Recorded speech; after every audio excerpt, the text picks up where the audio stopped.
Assalamualaikum warahmatullahi wabarakatuh. Salam sehat, salam bahagia, salam guru penggerak.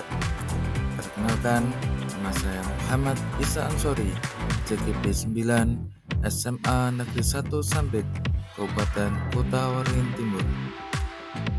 Pada kesempatan ini perkenankan saya untuk memaparkan jurnal refleksi modul 2.1 pembelajaran berdiferensiasi dibimbing oleh Bapak Agus Mulyo SPD SD sebagai pengajar praktek dan Bapak Bari Misdi SPD sebagai fasilitator. Jurnal refleksi modul 2.1. Pada kesempatan ini saya akan menulis jurnal refleksi tentang kegiatan-kegiatan pendidikan guru penggerak yang sudah saya lalui, khususnya pada modul 2.1 pembelajaran diferensiasi. Kegiatan pembelajaran modul 2.1 telah selesai saya ikuti. Banyak pengetahuan baru yang saya dapatkan selama kegiatan pendidikan. Dalam menulis jurnal refleksi ini, saya menggunakan model 1 yaitu model 4F, yaitu fact peristiwa, feeling perasaan, findings pembelajaran, feature penerapan. Peristiwa. Setelah mengeksplorasi modul 1.1 tentang refleksi, filosofi pendidikan nasional Ki Hajar Dewantoro, modul 1.2 tentang nilai dan peran guru penggerak, modul 1.3 visi guru penggerak, kami para calon guru penggerak angkatan 9, dan modul 1.4 yang membahas budaya positif. Saatnya memasuki modul 2.1 pembelajaran berdiferensiasi. Kegiatan ini dilakukan secara daring melalui LMS Pendidikan Guru Penggerak. Kegiatan ini mengikuti Aula Merdeka yaitu pada tanggal 20 Oktober 2023. Diawali dengan pretest modul 2, kemudian dilanjutkan dengan mulai diri. Dalam tahap ini saya diminta untuk membuka tautan mulai dari diri di modul 2.1. Pada awal modul 2.1 di bagian mulai diri, saya membuat refleksi diri kondisi kelas yang saya ajar saat ini. Saya diminta menjelaskan tantangan-tantangan yang dihadapi dalam proses pembelajaran di kelas, serta tindakan-tindakan yang dilakukan untuk mengatasi tantangan tersebut. Pada tahap eksplorasi konsep, saya membuat diagram FAIR mengenai apa yang saya pahami tentang pelajaran berdiferensiasi.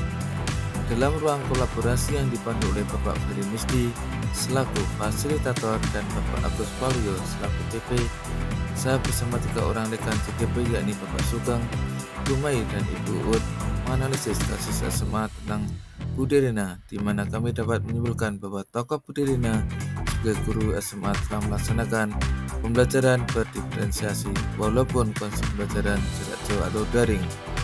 Dalam demonstrasi kontekstual, saya membuat RPP pembelajaran berdiferensiasi tentang prinsip-prinsip geografi. Dalam sesi elaborasi, saya bersyukur dipertemukan oleh instruktur Ibu Rosyanti dari SMA Negeri 1 Pinrang, Sulawesi, karena beliau sangat jelas menggambarkan bagaimana menggambarkan pembelajaran berdiferensiasi di kelas. Dalam menyusun koneksi antar materi, saya menemukan semua materi yang telah dipelajari dari modul 1.1 sampai 2.1 sangat berkaitan dengan keberpihakan proses pendidikan pada murid. Yang saya lakukan adalah pembelajaran berdiferensiasi kelas 10 dalam pelajaran geografi, materi prinsip geografi. 2. Perasaan. Saya bersyukur mendapatkan ilmu baru yang sangat luar biasa berpengaruh terhadap eksistensi saya menjalani profesi sebagai seorang guru.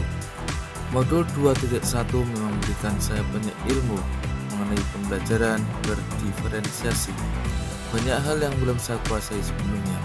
Di modul ini saya mendapatkan hal yang luar biasa terkait ilmu-ilmu baru yang membuat saya lebih bersemangat dalam mengimplementasikan semua yang saya dapatkan. Forum diskusi selama sesi ruang kolaborasi dan elaborasi membuat saya semakin paham memaknai implementasi pembelajaran berdiferensiasi. Saya harap dengan mempelajari ini saya konsisten menjalankan pembelajaran yang berpihak pada murid. 3. Pembelajaran. Pembelajaran berdiferensiasi merupakan usaha seorang guru untuk menyesuaikan proses pembelajaran di kelas untuk memenuhi kebutuhan belajar individu murid. Menurut Tomlinson 1999, 14, dalam kelas yang mengimplementasikan pembelajaran berdiferensiasi, seorang guru melakukan upaya yang konsisten untuk merespon kebutuhan belajar murid. Dalam mewujudkan pembelajaran berdiferensiasi, maka guru harus memiliki pertimbangan yang masuk akal, seperti tujuan pembelajaran yang didefinisikan secara jelas, bagaimana guru menanggapi atau merespon kebutuhan belajar muridnya, lingkungan belajar mengundang murid untuk belajar, manajemen kelas yang efektif, serta penilaian yang berkelanjutan. Ada 3 aspek yang mengkategorikan kebutuhan murid, yakni kesiapan belajar, minat, dan profil belajar.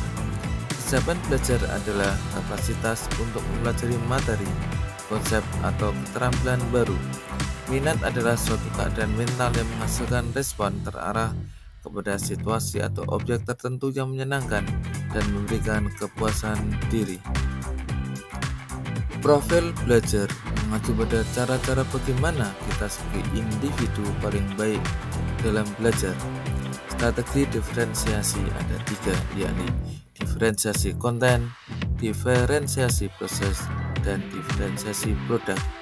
Diferensiasi konten mengacu pada pemetaan kebutuhan murid. Guru menyajikan beragam media pembelajaran sesuai dengan kebutuhan murid. Diferensiasi proses mengacu pada bagaimana jalannya sebuah pembelajaran berdasarkan gaya belajar. Diferensiasi produk mengacu pada produk yang dihasilkan sebagai unjuk kerja sesuai dengan kemampuan murid. Setelah pelajari modul ini, saya akan melakukan tes diagnostik baik dengan kuesioner, membaca data yang sudah ada, atau wawancara dalam memetakan kebutuhan murid saya di kelas. Saya juga akan merencanakan dan mengimplementasikan pembelajaran berdiferensiasi. Saya akan sering berkolaborasi dengan rekan sejawat di SMA Negeri 1 Sambit yang sudah berpengalaman dalam melaksanakan pembelajaran berdiferensiasi. Saya akan mencocokkan materi yang diperlukan sehingga kerjasama antar guru dapat terlaksana dengan baik. Selanjutnya, saya ingin mengimbaskan praktek baik saya agar tetap berpihakan pada murid terlaksana di sekolah saya. Demikian jurnal refleksi modul 2.1 pembelajaran diferensiasi. Saya Muhammad Isa Ansori, CGP 9 SMA Negeri 1 Sambit, Kabupaten Taureng Timur. Salam sehat, salam bahagia, salam guru penggerak. Assalamualaikum warahmatullahi wabarakatuh.